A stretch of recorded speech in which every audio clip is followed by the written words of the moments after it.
Well, hello and welcome to the weekly Sunday service from Sutton Village Church. My name's Chris, I'm one of the leaders at church, and as we continue to err on the side of caution, we meet once again online. It's amazing, isn't it, really, how God's developed all this technology to allow us to share this time together every week?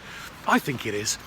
Though hopefully, fingers crossed, it won't be too long before we're all back together in person. In fact, on that, as a leadership, we're going to be meeting a week on Tuesday to sort of plan the best way to get activity in our amazing church building back up and running. So if you've got any ideas or suggestions or concerns or questions about how we go about it, then drop me an email and I'll make sure that we address it in the meeting, okay?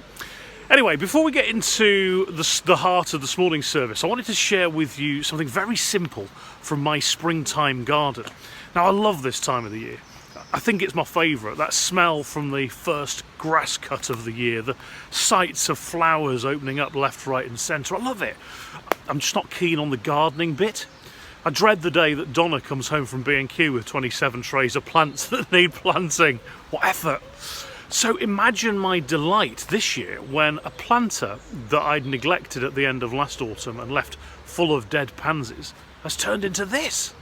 Amazing, isn't it?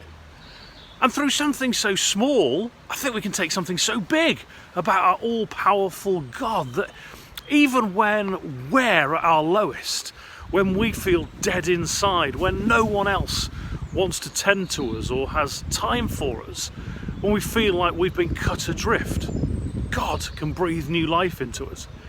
Even down on his luck, Job, a guy who lost everything, even he has that faith in that truth. In Job 33:4 it says this: "The Spirit of God has made me, the breath of the Almighty gives me life." Now this morning in our service we're going to hear from a kind of modern day Job. He's a guy who had it all and lost it all, but through his faith has rebuilt his life and those of many others. And we're going to find out a bit more about him in just a moment.